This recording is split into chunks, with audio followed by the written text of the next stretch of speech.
Public Administration and Constitutional Affairs Committee.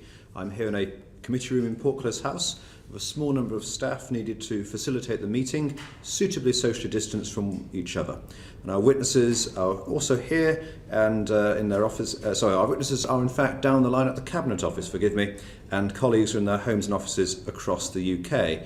Our witnesses today are Michael Gove, the Minister for the Cabinet Office, and Mark Sweeney, Director General at the Cabinet Office. Mr Gove, good afternoon. Could I ask what role the Cabinet Office plays in bringing together COVID data sources together for the purposes of decision making? Well, thank you very much, William. The Cabinet Office plays a coordinating role, as you know, in a range of areas across government. We have a COVID task force. That task force ensures both that when the COVID-O, the Operations Subcommittee of the Cabinet that deals with COVID-related decision-making meets, that the appropriate data is provided for that decision-making body. And it is also the case that talented Cabinet Office civil servants help to compile the dashboard that provides people with a daily update on the progress of our fight against the disease. Thank you. And we're grateful as a committee for your reply, which we received today to the letter from the 27th of November, asking a variety of questions. So just fleshing some of those matters out further. Witnesses to our inquiry on COVID data have told us that the data is fragmented and there isn't an integrated COVID surveillance system. Is that a fair criticism? I don't think it is. I think that the Joint Biosecurity Centre, another innovation in the government's response to COVID, provides a way of looking at different sets of data that allow us to make appropriate decisions about how to respond. But it's also the case that the public data about the instance of the virus and indeed more broadly about how the NHS is responding is there to enable people, most of course, importantly, parliamentarians, to challenge the government on its decision making. Thank you. And just in terms of that, overcoming the fragmentation, you mentioned the role that Cabinet Office has in doing that. Is it not easier, rather than overcoming that fragmentation, to try and draw it together into a much more central source? Well, again, there are different ways of judging how effectively this government or any government is responding to the pandemic. One of the most useful ways, of course, of looking at what's happening is looking by lower tier local authority at the incidence of the virus. So anyone can look up to see whether it's in Manchester or in Surrey Heath. Exactly what the current instance is, and that of course informs all sorts of judgments made not just by the NHS locally, but also of course by government when it comes to questions about tiers and restrictions. But it's also the case that data is published by the ONS, data is published by the NHS, and at different times people will see patterns in that data, signals amidst the broader noise, which will enable them to make judgments about whether or not the right response is being delivered. And indeed, on the issue of tiering, clearly there's a national command structure and decisions are ultimately made by the Prime Minister. Is this decision-making disconnected from the data? Indeed, is there some subjectivity in how tiering decisions are made? I think it's the case that there is always an exercise of discretion, but the decision-making is driven by the data. So we look at the instance of the virus, we also look at the pressure on the NHS, and we make a judgment about how effective tiering mechanisms have been. A similar, though not identical, process is carried out, of course, by leaders in the devolved administrations. So the First Minister of Scotland will make a judgment about whether or not, for example, Edinburgh should be in an appropriate tier, looking both at the rate of the virus, the rate of incidence of the virus, potential doubling times if the R rate is above 1, and also the NHS's broader resilience. And so ultimately, who can the public hold to account for those tiering decisions and the use of data to justify them? I think the public can always hold the government to account and can challenge. And one of the areas, again, I know that was an area of contention and concern was a decision to put all of Kent into Tier 3. But we've seen the instance of the virus in Kent, particularly but not exclusively in North Kent, also put pressure on NHS capacity elsewhere in Kent. And again, we'll have an opportunity next week to review the existing tiers in which different parts of the country sit. But there is, and I think there was in Parliament, a well-informed and thoughtful debate about where the government had drawn the line. And in those tiering review decisions next week, will local authorities be dealt with individually or indeed as wider counties or combined authorities? Is there a chance of decoupling, so to speak? Yes, and I think the point was well made in another select committee hearing in which the Chief Medical Officer and the Chief Scientific Advisor were giving evidence, that it can cut both ways. So it might well be the case that one could argue that a certain part of a certain county, whether that was South Kent or South Lincolnshire, should be exempt from the restrictions placed elsewhere on the county. But it might also be the case that, for example, one might want to see Greater Manchester move in its entirety out of its current tier. But it might well be the case that if one were to split up combined authority areas in that way, that some parts of Greater Manchester might stay in a higher tier as well. So, there are arguments, perfectly legitimate arguments either way. One of the points that had been made consistently was that sometimes when you had a part of a broader urban area that was in a lower tier, it wasn't long before, just in the nature of social and other contact, that urban area was prone to an increase in infection because of its proximity to other areas within a broader combined authority area. There are always fine judgments, and the government is always happy to defend where those judgments lie. I naturally have sympathy with those who would argue that they sit within a larger geographical area, but the incidence of the virus is low in that area. But as I say, these are always fine, balanced judgments. Well, I know that there are two members of the committee, myself being one of them, who will look with interest in the Greater Manchester context and particularly Stockport. And on that note, I go to my colleague and constituency neighbour, Navenda Mishra, please. Thank you, Chair. Mr. Gove, in July, the Prime Minister announced that the responsibility for data was moving into the Cabinet Office. Could you please update us on the progress of that move, and specifically which elements of the government data are now within the remit of your office, the Cabinet Office? Yes, DCMS, of course, leads on data policy overall. So if we're thinking about how we can make sure, that's a cliche to say that data is the new oil, but if we think about how the broader economy and society can make the most of steps forward in the use of data, that's a DCMS lead. But when it comes to how government itself uses data, that is something which the Cabinet Office leads on. We benefited from the support of Doug Gove of Amazon in reviewing how we operate, and we're looking at how we can improve the way in which the Government Digital Service and others use data analytics to improve decision making and also to improve transparency. Thank you. And this recent change, how has this change impacted the data-led response to the current pandemic? Well, again, I think that it's helped in that there's a clear understanding that the Cabinet Office has a role in making sure that we can cross-reference data from different sources, from the NHS, from DHSC and others, in order to try to provide as comprehensive a picture as possible about how government is responding to the disease, but also how other partners, including local government, can play a role as well. Thank you. Just a supplementary on that, Chair, if that's yes, okay. Yes, of course. There are reports. Thank you. There are reports in the media that there now exists a secret clearinghouse within the Cabinet Office, screening responses and logging, retaining and sharing information on those making freedom of information requests. So my question is, 2 points on the question. Is there any substance to these reports? But also, has the Cabinet Office changed protocols across government in relation to release of data following these FOI requests, including from members of the press community?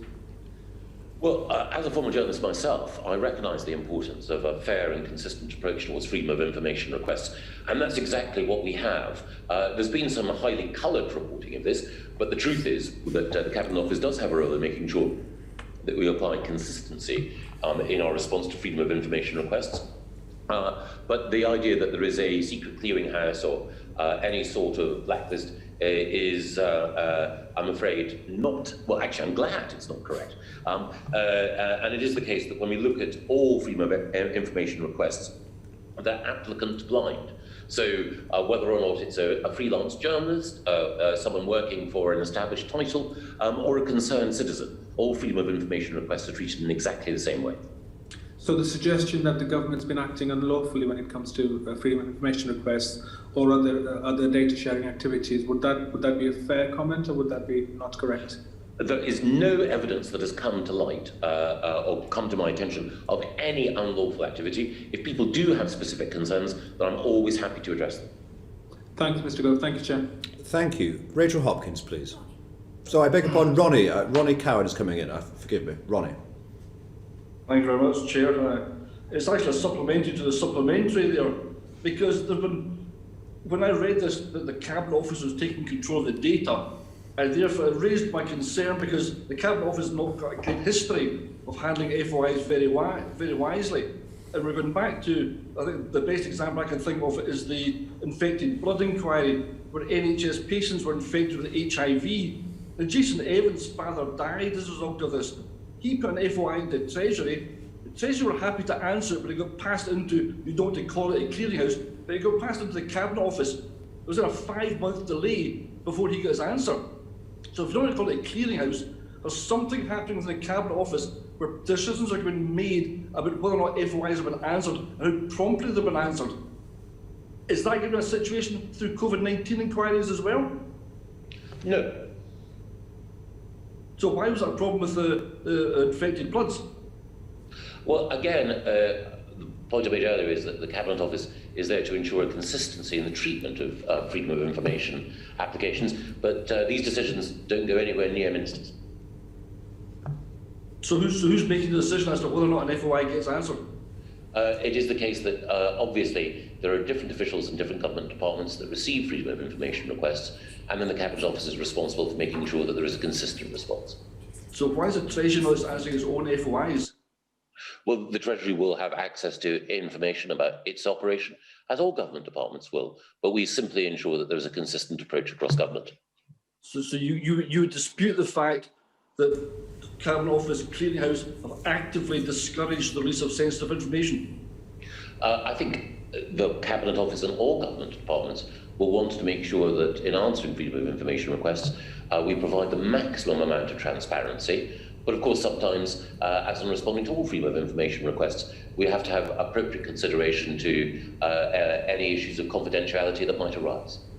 So can you assure me going forward that if FOIs are raised around all the working practices associated with COVID-19, those FOIs will be responded to as accurately and as promptly as possible? Absolutely. Thank you very much. Thank you. Rachel Hopkins, please. The usual procedures around procurement were relaxed to manage the COVID-19 response. What steps were taken to manage the risk of doing this? You're absolutely right. We used well-established procedures which exist in any emergency situation in order to be able to procure, for example, PPE at speed. Regulation 32.2.c of the Public Contracts Regulations, which of course predates the pandemic, explicitly allows for emergency procedures, including direct award. But of course, what we always seek to do is to make sure that even though we can accelerate the acquisition of the products that we need in an emergency to keep people safe, we do so in a way that's consistent with good procurement practice. Just following on from that then, there was, example of where someone was awarded Clandboy over about £108 million worth of contract was given to this confectionery wholesaler 2 months before they received a risk rating of red. That's not really acceptable, is it? Well, we'll look at each individual case, but I think it's important to recognise that of the PPE that was procured during the pandemic and procured at speed, 99.5% of it was absolutely, what was required, and it was all procured, as I say, in a way which ensured that at no stage did anyone on the NHS front line, even though, times were very, very difficult, at no point were we in a situation where we ran out of PPE. It's true to say that there was a situation where some PPE just wasn't fit for purpose. For example, Pest Fix, 25 million FFP2 masks, total of £59 million. We don't know whether they can be used. So I think there are questions around this, but I'll move on to my next one around the procurement of PPE. There was the establishment of the high priority lane to process offers of PPE from firms with contacts in government or parliament. But how were conflicts of interest managed? Well, I think it's important to recognise that no matter where any request or offer of support came from, every offer of PPE went through the same 8-step technical and commercial assurance process, including quality checks, price controls, and other due diligence. And of course, I think it's fair to say that many of the requests for close attention to offers of support came from members of parliament across the political spectrum. And indeed, my own opposite number, Rachel Reeves, wrote me a helpful letter in which she outlined some companies that she felt were experiencing frustration and not having their kind offers of support looked at sufficiently quickly. And we did look quickly at Rachel's request. And while there were a number of firms that were capable of providing support, there were also one or two whose experience or capacity to provide the support required was perhaps not all that it might be. I appreciate your frankness there. And I hope you will have feedback from the minister who spoke at the Westminster Hall debate earlier this week, to also hear from members such as the member for Hull and Hessel, Emma Hardy, who also was just flabbergasted why one of the most long-standing producers of PPE just wasn't taken up to produce PPE, and yet others, such as a couple I've mentioned, were with no history. I still think, what are the safeguards now in any further procurement, because there really are some questions around the whole process. Yes, and I'm glad that you mentioned the Westminster Hall debate that occurred yesterday, because I think the Cabinet Office Minister who responded, Parliamentary Under Secretary Julia Lopez, responded with great authority on this question and put to bed a number of the concerns. I can understand why these concerns have been raised, that people had made, but which were fundamentally misplaced. The high priority lane received 493 offers, but only 47 of those were taken forward. So 90% were rejected. And it is the case that there were a number of companies, some with a high public profile, that had their offers rejected. The government can't go into the details of why they were rejected, because of course, the commercial confidence of those negotiations has to be respected. But it's also the case that there were some companies which didn't have a prior strong track record in certain areas, who had the connections with those who were supplying in other countries, or the lines of credit that enabled them to be nimble and effective procurers of the goods that we needed. But we're very, very happy to have every contract analysed. And as I say, the overwhelming majority, 99.5% of all PPE that we paid for was effective and helped keep those at the front line safe. And I think those final comments are right, although I think it's only right, again, to flag up that if you were through the VIP lane, you had a 1 in 10 chance of receiving a contract, whereas it was 1 in 100 for those outside the priority lane. So, there are questions there, but I'll leave it there, Chair. Thank you. Thank you. I wonder, Mr. Gove, could you confirm that the request of members of Parliament to recommend contacts or suppliers or local businesses in their own constituencies of which they had knowledge, that was sent to all MPs on a cross-party basis? It was indeed, and the whole point was that there are many Labour MPs who will, and indeed Liberal Democrat or Scottish National or others, who will have good businesses in their constituency, and it is a absolute right of members of Parliament to stand up for businesses in their constituency and to make sure that ministers buck their act up. And the whole point about the approach that we were taking was to make sure that offers of PPE could be followed up as rapidly as possible. And as I mentioned, my opposite number wrote me a helpful letter setting out some companies that she felt it was an absolute priority for us to look at.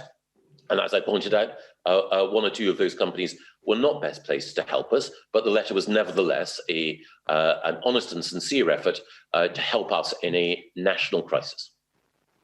Yes. Tom Randall, please.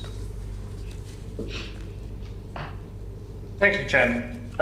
Mr. Gove, an independent review of Cabinet Office Communication Services contracts is underway. Could you tell me why this has been deemed necessary?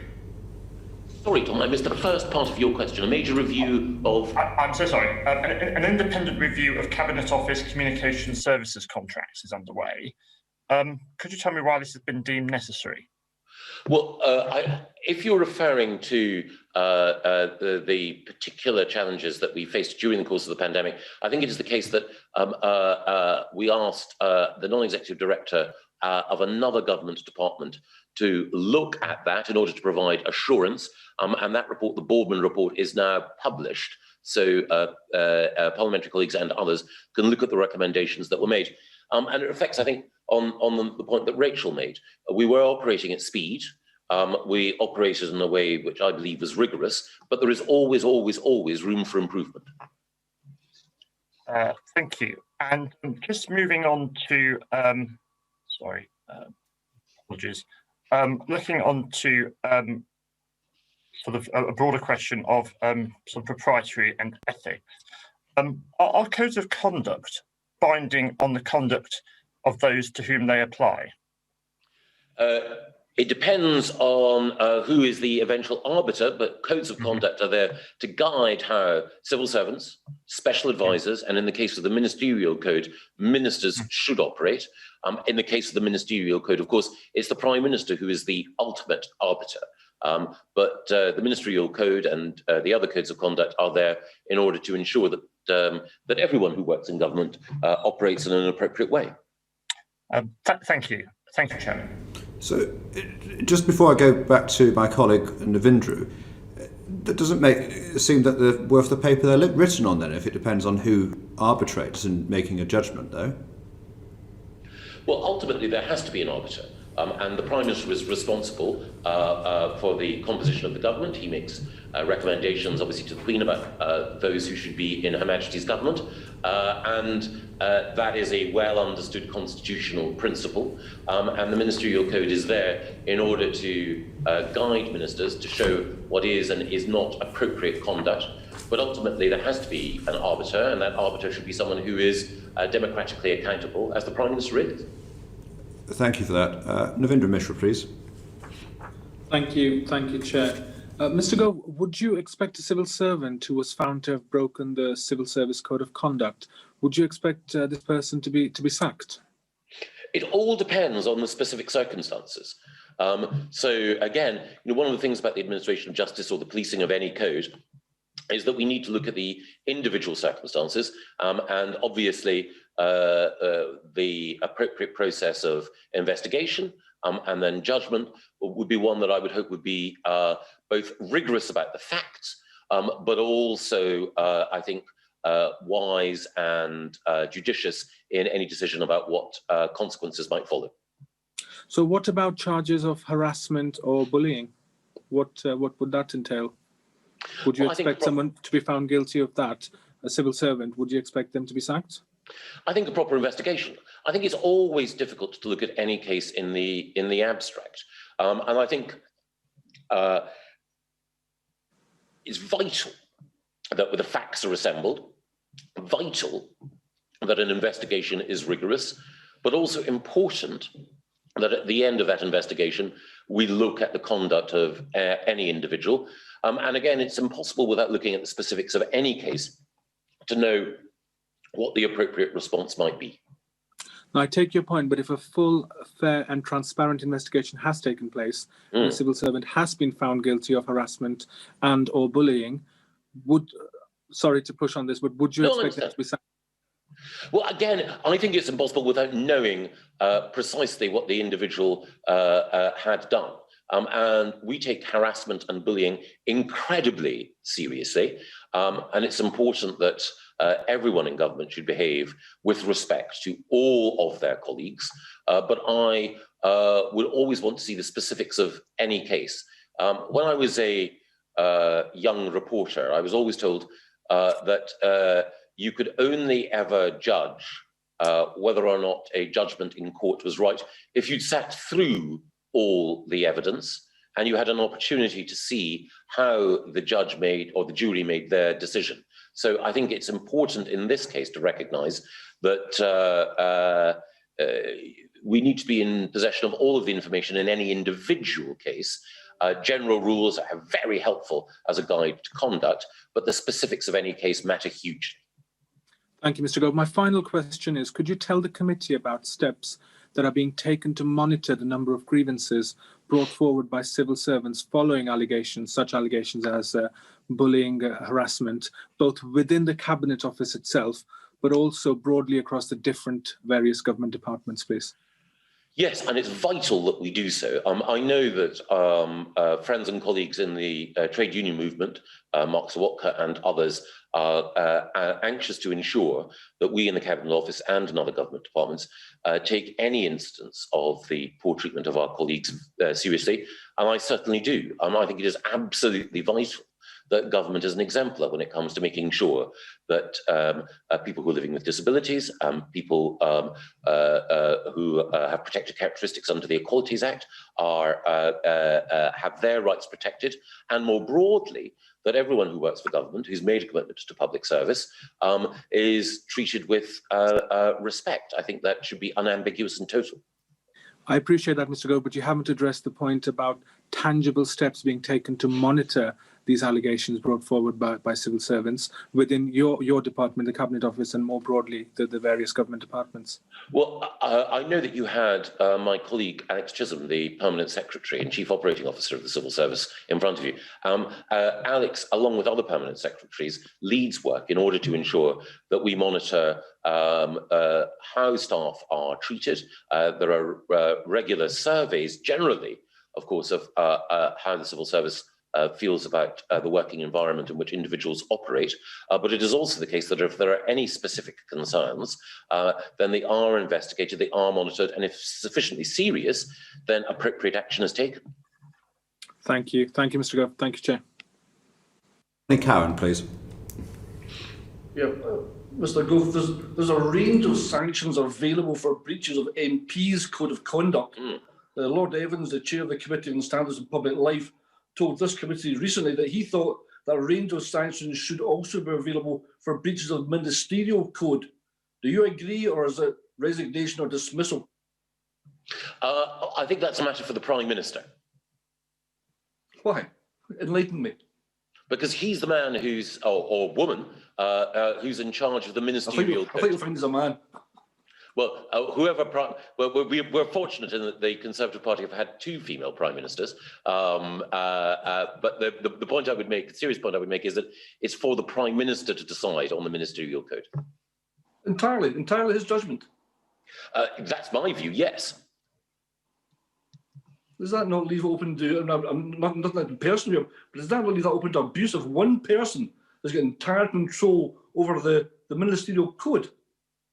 No, I think that the Prime Minister is democratically accountable.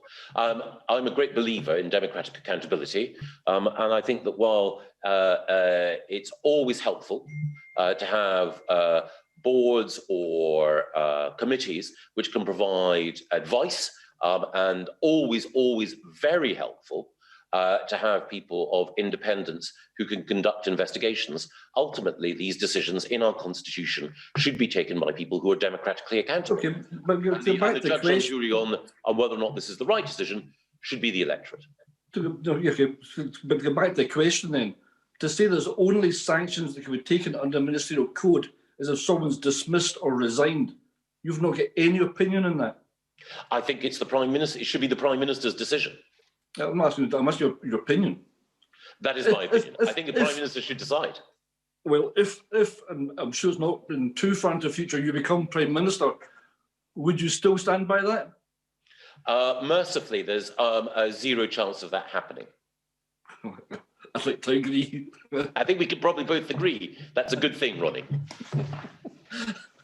Thank you. Sorry, Chair. Try again. David Jones, please.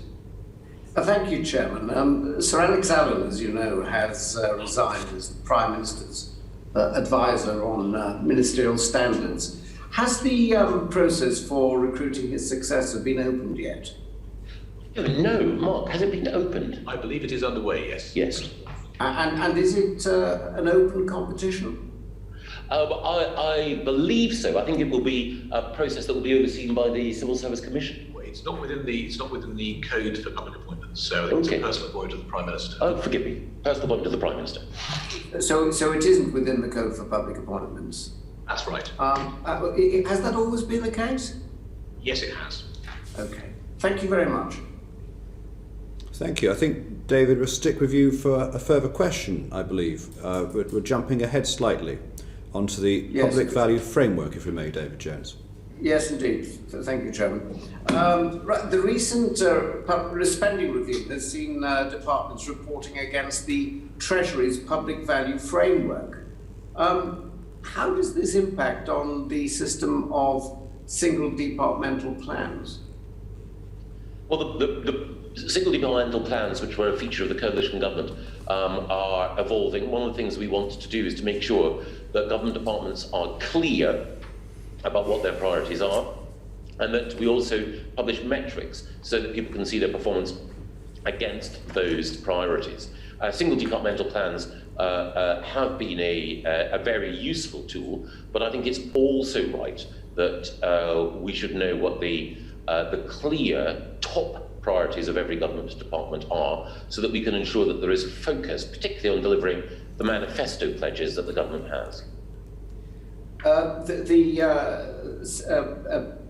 Forgive me, the public value framework establishes targets for individual departments, whereas the single departmental framework, single departmental plans sets out goals. In the case of the Cabinet Office, they are similar, but they are slightly different too. Is that the cause of any confusion in any way? It's a refinement, and I think it's important that, for example, one of the things that has changed over time is that the Cabinet Office has assumed additional responsibilities during the course of the COVID crisis, and I think it's important that we should be held to account for those. And also the Cabinet Office has some additional responsibilities that relate to making sure that our relationship with the devolved administrations works well, and I think it's only right that that should be reflected appropriately too.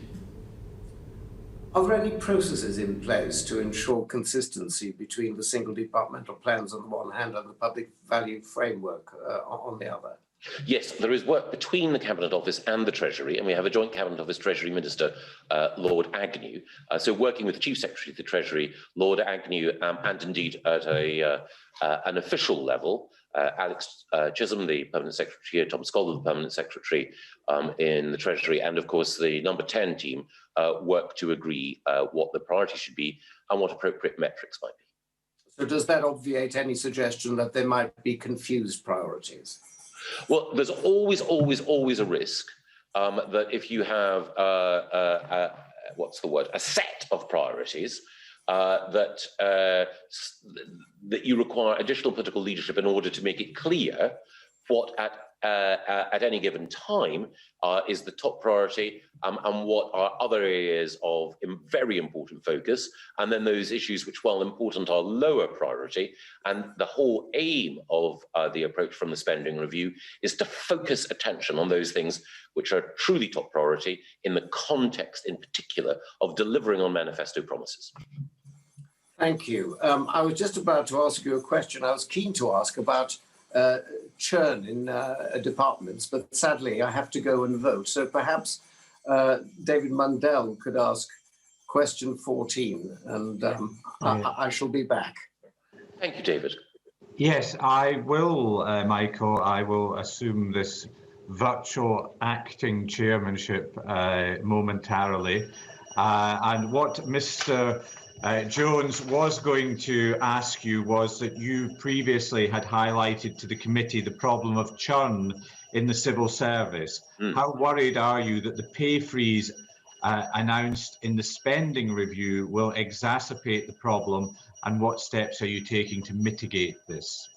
I don't think that the pay freeze per se exacerbates the problem. I think it has to be looked at in the broader context, as we know, of the very difficult economic times through which we're living, and in particular the challenges that so many in the private sector face as well. So if one's looking at it purely in terms of pay and rewards, then one needs to look at the broader labour market. I think the real challenge is to make sure that we can provide appropriate reward for civil servants at every stage in their career, and also ensure, as we discussed in the past, that people can be promoted in post so that expertise stays where it's best capable of being deployed, but also that we ensure that the overall working environment in the civil service is better. That touches on some of the points that we were discussing earlier to do with the general respect given to colleagues in a working environment, but it also touches on some very basic bread and butter issues, like making sure that people have the chance to get rid of legacy IT that doesn't work, and that they have up-to-date IT, which makes sure that they can do an effective job in an efficient way. Okay. Lloyd, I think you have question 15, which is the next question. So I was going to suggest that you asked question 15 and 17, and the chair, when he returns, can ask question 16. Exactly. I think that's what the plan was. Look, I just want to come in on the churn issue before I get to 15. I mean, churn has increased by 9%. In the civil service. Are you really saying that it's because IT wasn't updated and the general job market has increased churn? Is that the real reasons that it is increased by 9%? Because it would seem to me more likely that pay has been frozen and there's been a real pay cut by £2,000 in that period. That is. Has there been any research on the analysis of why people are leaving in larger numbers? Well, it is, like so many phenomena, multifactorial. I think that you probably wouldn't be surprised how often problems with the IT, which colleagues have to work, is raised as a frustration. But I don't think it's a reason why people will. With IT have been over many governments, and you're telling me gets IT right, do they? Yes.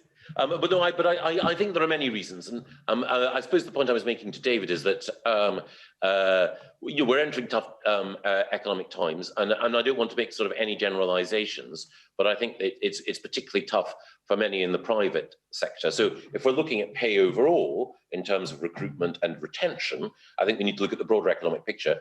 But prior, of course, to COVID, you're quite right to say that there was a level of churn, and I'm very, very interested in the reasons why people have left the civil service and also why people have moved from the civil service. And we're doing our very best to ascertain what those reasons are in order to make sure that we can continue to retain many brilliant people and also attract good people as well. Exactly. I mean, and pay will be one of those factors. I mean, 1 in 5 at HMRC are paid at the minimum wage, so you can't get lower paid in the private sector than 1 in 5 of our colleagues. This is the agency that is included in enforcing the minimum wage, and the people are being paid it themselves, so they see the real impact of it. I want to move on to civil service reform. In September, you told us that civil service reform, a change in something, and change in how the civil service work is something you want to do with the civil service and not to the civil service. So 2 points on that. The first one, I wonder if you can answer, has that been made harder since the Prime Minister has dismissed the findings around bullying and behaviour by ministers? I haven't observed the work that I do with civil servants and the work that we're doing to improve how all of government operates being affected by that at all. Okay. So there's been no morale change, despite resignations, there's been no overall morale change on that issue? Not in any of the working relationships that I've borne witness to. And again, has the Cabinet Office sought to ask staff about that? Well, we certainly survey staff regularly across departments and across government on their feelings about how effectively the departments operate and how well managed and led they are.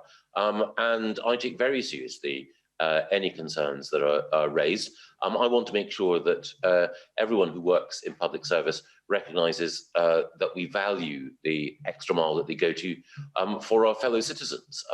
You know, the lecture I gave, which was called The Privilege of Public Service, you know, all sorts of things that can be picked apart, but my central argument was that there is an extra level of dignity and respect due to those who dedicate their life to public service, not just civil servants, of course, but, you know, people at the front line in the NHS and in the blue light services and so on.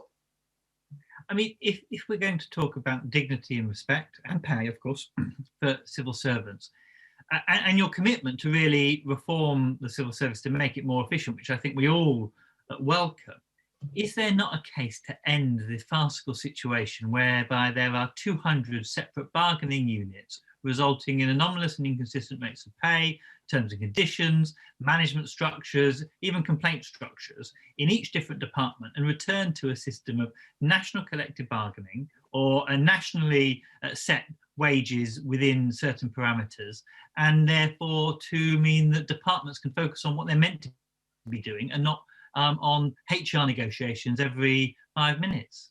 I think you make a very, very good point. I think it is the case that trying to tackle some of the balkanisation of the process of pay, reward, recruitment, and so on, creating what's been called in a vogue phrase one civil service, I think it's a very, very good thing.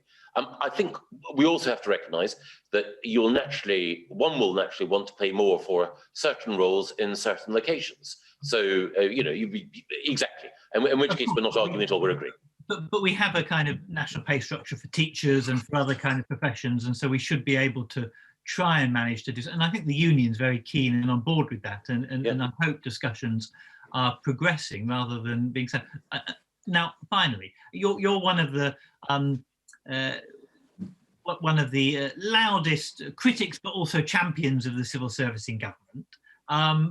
What do you think the impact of Dominic Cummings in terms of the government civil service reform agenda had? Did it kind of make civil servants feel that they wanted to engage with you on that reform agenda, or did it make them not? Well, I can't speak for everyone, but I think the case was best made by Sir Mark Sedwill when he appeared in front of the committee. And Sir Mark said that, well, he wouldn't necessarily have expressed himself quite in the way that Dominic had, that many of Dominic's commentaries about how government overall could improve were ones with which he had more than a measure of sympathy. And I think it's also fair to say that while Dominic was critical of how government operated, he saved his strongest criticisms for politicians, not for civil servants. And as you know, having worked alongside Dominic in the Department for Education, while he's not everyone's cup of tea, it was the case that I saw that he had a very good relationship with lots of civil servants, which reflected their shared sense of mission. So, as I say, not everyone will necessarily have approved of everything that he said, but anyway, I'm a fan. You're a fan of some of the stuff that he said around the civil service.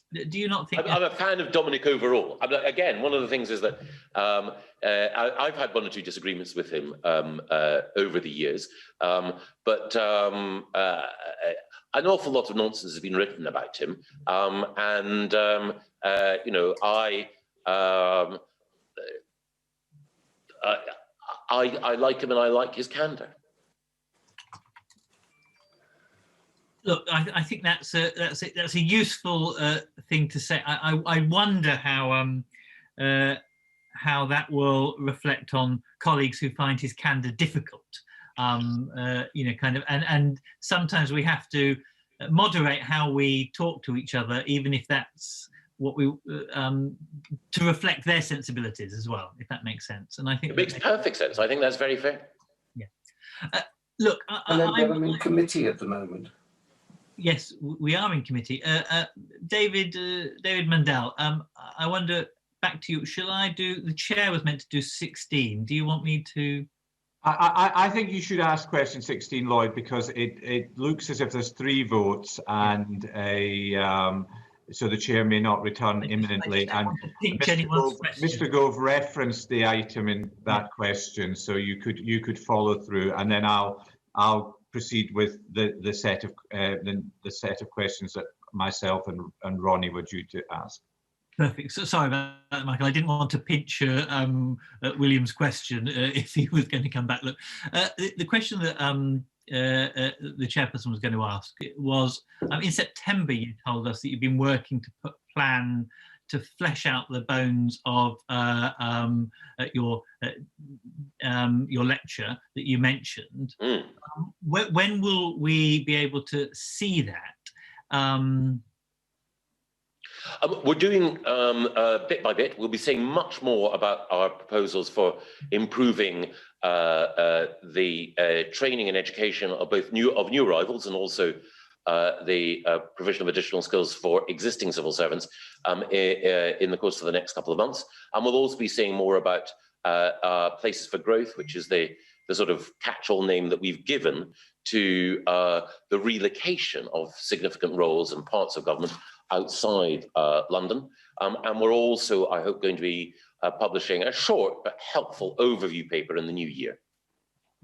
Has Lord Maud completed his review? Yes, he has. And what we want to do is to publish Lord Maud's work alongside Doug Gurr's work that I referenced earlier. But one of the things we want to do is to do that at a point when we can explain exactly which bits of it we're accepting and which bits we're not. I mean, it was originally commissioned, you know, as a what's the word? As a report for ministers. But we think it would be helpful to publish it, and then, as I say, to provide a sort of gloss on why we agree with bits of it, but well, almost all of it actually, but why there are 1 or 2 other areas where we won't be carrying forward as recommendations. Fantastic. Thank you, Mr. Gove. Thank you. Mr. Gove, you've argued that there's a deep sense of disenchantment on the part of many of our citizens with the political system that they feel has failed them. How do you see the government addressing that? It's a massive issue. And I think that there are lots of different ways in which we need to address it. So the first thing, of course, is making sure that we deliver public services effectively. So it's the bread and butter task that all of us in government have of making sure that the operation of the NHS, schools, and so on improves. The second thing I would say is that we need to make sure that people have a sense that the services that government provides more broadly are easily accessible, well integrated, and as responsive as any other service with which the public interact. I think the third thing also, and it's a broader thing, is recognizing that there are some particular challenges that we're facing, as all governments in developed nations are facing at the moment, that sharpen some of the divides in our society. So COVID has been an uncomfortable reminder of some inequalities in our society, but it's also the case that some of the technological changes that will affect the world of work will sharpen some divides in our society, and government needs to show that it recognises how those potentially wrenching technological changes will affect the lives of many people. The other thing, again, without wanting to stay to go on forever, is that what we've thought of as globalisation over the course of the last 2 decades has increased prosperity overall. But it has also meant that some of the overlooked families and undervalued communities of our country have felt left behind with good reason. And that's why the government's agenda of levelling up is so important. There's a great book, I haven't read it all yet, I've just read a bit of it, by David Goodhart called Head, Heart, Hand, just out. It makes the point that you know, over the course of the last few years, there have been many people in this country who felt that decisions have been taken in the interests of the already well off and well connected, and that we need to do more to reconnect with everyone. Final thing I would say is I was watching, perhaps I shouldn't have been, an interview with Tony Benn from the 1975 EU referendum. And Tony Benn made this very important point. He said, you know, the most important thing is the vote. There are people who will have wealth and connections, who will be able to influence government, but the one thing that everyone has is the vote as a way of making sure that government responds. And I think that quintessential argument about democratic accountability, which we touched on earlier, is really important. So it's making clear that people's votes do determine the shape and the future of this country. And do those answers imply, though, that you think that the current constitutional arrangements in the UK are fit for purpose and they are not a major part of the disenchantment? Well, I think we do need to look at every part of our constitution to make sure that it is fit for purpose as well. It won't surprise you, or indeed Ronnie, to know that I'm a strong supporter of the principle that the different parts of the United Kingdom are stronger together. But that doesn't mean that we can't look at how every part of our constitution works in order to make sure that it's as responsive as possible. The government had committed to launching a Constitution, Democracy and Rights Commission in the first year of government. I mean, obviously, a lot of other things have happened in that year, unanticipated. At what stage are the government's proposals for the commission? We're eating the elephant in chunks. So it is the case that we've put forward some proposals for looking at how judicial review operates. We're going to be saying more. I think the Lord Chancellor has said a bit about how we can make sure that the Human Rights Act works even more effectively. And I hope that either I or the Prime Minister will be saying a wee bit more early in the new year about some other ways in which we can modernise the Constitution. But are we likely to hear from either you or the Prime Minister or others that a commission is being set up and what its scope is going to be? What I think we will see are different bits of activity, all of which come together. And so, as I say, it will be bit by bit by bit that we'll attempt to tackle all of these issues for reasons that I think most people will completely understand. The constitution, the system of government in this country depends on lots of different component parts, and it requires some thoughtful specialist care in each of those. So there are people who are, for example, very expert in helping us to refine how judicial review works, but there are also going to be people who, when it comes to looking at the relationship between central and local government, who will have expertise to bring to bear there. I think some people thought or interpreted the idea as a sort of new royal commission with 8 to 12 wise men and women looking at all of these issues. In fact, it's going to be a sort of a set of specialist groups looking at each part of it coming together. Yes, I think the Lord Chancellor described this as a royal variety performance in his evidence to us. But just to confirm, because I think you have said it, but so we should not anticipate an all-encompassing commission. It's not easy. Exactly, it's not the intention to have a sort of Kilbrandon 2 or something like that. It is the intent to have, exactly as the Lord Chancellor put it better than I did, a set of different talents coming together, looking at different parts of the whole picture. Now, sorry, carry on. No, you carry on. Sorry. We're here to hear you. No. I was just going to say, I have another meeting afterwards, which is why we had to constrain time. But because of the voting and because it's disrupted things, I think I may get a kick under the table, but I think we can extend for another 10 minutes. In fairness, if you'd like to run until 3:10, I think we can do that. Well, on behalf of the chair, I shall accept that offer and press ahead with the next issue, which relates to the commitments that you've given when I previously asked you about the publication of the Dunlop review, and you said that it would be before the Internal Market Bill received royal assent. Obviously, that bill is ongoing at the moment. Do you have a clearer idea now of a publication date? What I'd like to do is to publish it alongside the conclusion of the intergovernmental review. The as you'll know, David, and I think most people on the committee will know, for some time we've been looking, and this is part of the broader sort of constitutional renovation work, at how we can improve the way in which the UK government works with all the administrations in the UK. We've made good progress there, and part of what Lord Dunlop was arguing for was a systematic overhaul of how we did that. What I'd really like to do is to publish Andrew's report alongside the conclusion of our work there, but that depends on me being able to reassure the governments and the devolved administrations that we've got a seaworthy set of arrangements. But one of the things that we can reflect on is whether or not it's better, if we can't get that perfect agreement before the end of the year, to publish Andrew's report to explain what we've done so far, and also to explain the ongoing work that we're undertaking in order to complete and finish all of his recommendations.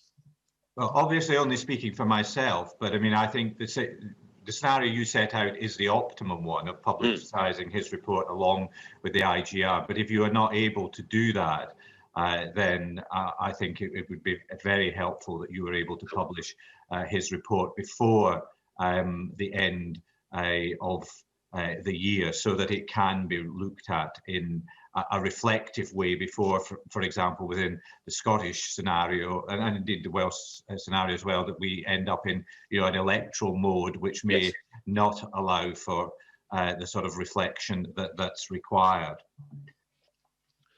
I completely understood.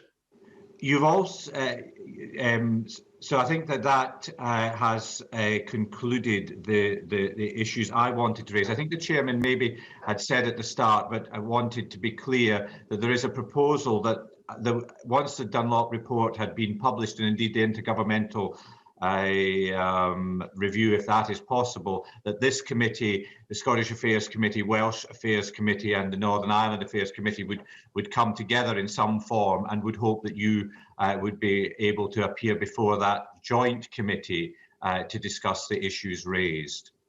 The more that Scotland, Wales, Northern Ireland and Westminster work closely together, the happier I am.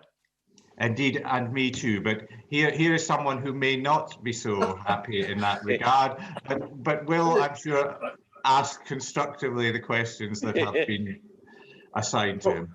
Probably the worst introduction ever. But I do have a serious question in this, because the Dunlop review has been sitting locked away somewhere for some considerable time. And I know members of this committee are allowed to go and read it if they wish to do so. Obviously, they can't write things down, they can't take photographs, the usual caveats. Well, I'm up here in Scotland, I can't travel to London. I can't travel to my constituency right now, so I can't get access to that report. Fortunately, I've got members of this committee who can do this. I'd like to do it myself. But as far as I know, the Scottish Affairs Select Committee don't have access to the Dunlop review either. Is that a situation? And if so, can you justify that? Well, my understanding is that we are giving Select Committee chairs an opportunity to read the report. I think that's the case. If it's the case that there's any Select Committee chair who hasn't had that chance, then I'll get back to you. You'll get back. Thank you. Yeah, no, absolutely. Yeah. The thing I would say is that it's not the case that the Dunlop report is like the second Mrs. Rochester or second whatever. Anyway, it's not being kept in the attic because we're embarrassed by it.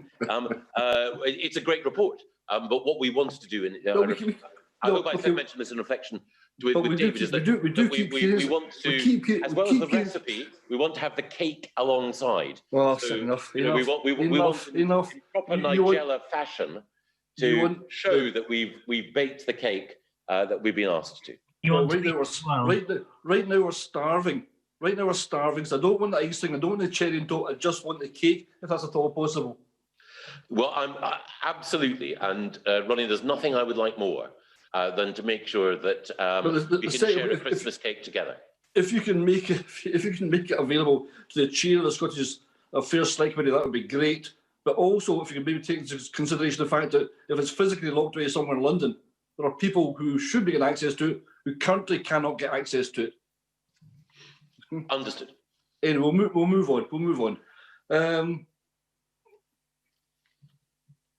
Will the government proceed with the UK Internal Market Bill if legislative consent is withheld by devolved legislators? We want legislative consent, but there are exceptional circumstances here. So yes. So you will move on regardless. You'll disregard the fact that Scottish or the devolved parliaments will not give you consent, and you'll carry on regardless. Not at all. Regardless, I've got a great regard for the views of the Scottish Disregardless. government. No. The thing is, you can have enormous regard, which I do, for the views of the Scottish government, but respectfully disagree. And one of the points about the principle we have here is that we don't normally legislate without legislative consent motions, of course, and we work hard in order to secure them. And I'm grateful to our colleagues in the Scottish Parliament who work hard to frame them. But there are certain exceptional circumstances, and leaving the European Union is one such, when we may need to legislate without necessarily having an LCM. But there's been very good working with colleagues in the devolved administrations, particularly but not exclusively the Welsh Government, in order to ensure that concerns and hopes that have been expressed about the UK Internal Market Bill can be incorporated into the finished product. So if you've consulted, you're ultimately going to say we're going to disregard your views on this. Where does that leave the Sewell Convention? Well, the whole point about the Sewell Convention is A, it's a convention, and B, it says that the UK government won't normally legislate without LCM. That it doesn't say the UK government should never legislate without an LCM. The whole point about the Sewell Convention is that sometimes it envisages circumstances in which the UK government will inevitably legislate without an LCM, but that should be by exception. So, I mean, you absolutely nailed it. The word normally is the key to that entire convention. In fact, it's a convention, it's not what the paper is written on. This is another example of when we've tried to, or at one level, we've listened to devolved powers, and ultimately, the UK Parliament is going to reign supreme, regardless. Well, the thing is that normal means customary or usual. It doesn't mean at all times. Normally, Aberdeen could be expected to beat Kilmarnock, St Mirren or St Johnstone. They don't always. So the point I'm making is that there are, and this is clear in the convention, always circumstances in which it is envisaged that we will regrettably have to legislate without an LCM, but we'd always prefer to have one, and that is the purpose of the Sewell Convention. So the purpose of the Sewell Convention is what? That to recognise that there will be exceptional circumstances where we may legislate without an LCM. As I say, not normally means there will be times. So, you know, there will be occasions. If the Sewell Convention said the UK government can never legislate without an LCM, then it would be a different convention. But these are extraordinary times, and I don't have to remind you that you're making my point for me. I'm just going to finish. These are extraordinary times because the people of Scotland voted to remain in the EU. So surely their voice has to be listened to.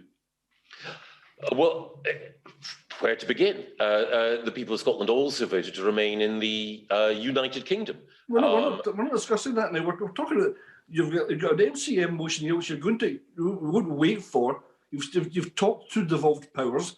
The devolved powers in Scotland represent the voice of the people of Scotland. The people of Scotland said we want to remain in the EU. Therefore, you would expect the Scottish government, the Scottish Parliament, to express concerns over that and want to be part of that discussion, but also to have a say in the outcome. And what you're saying is you don't have a say in the outcome. Oh, yes, absolutely. The Scottish Government does have a say in the outcome through the JMCEN and a number of other fora. And indeed, Scottish electors have a say in the outcome because they send superb members of Parliament, such as yourself, to Westminster. The point I would make is that one can't pick and choose referenda results. The people of Scotland had a referendum in which they voted to stay in the United Kingdom. This is about legislative consent. The people of the United Kingdom had a referendum in which they voted to leave the European Union. And encapsulated in that what you were saying is that the majority of the population, 62% of the population of Scotland who voted to remain, that gets superseded by a majority of people in England saying otherwise.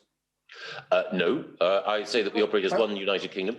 The point I would also make is that I think it is the case that between a third and 40% of SNP voters voted to leave the European Union. How do you know that?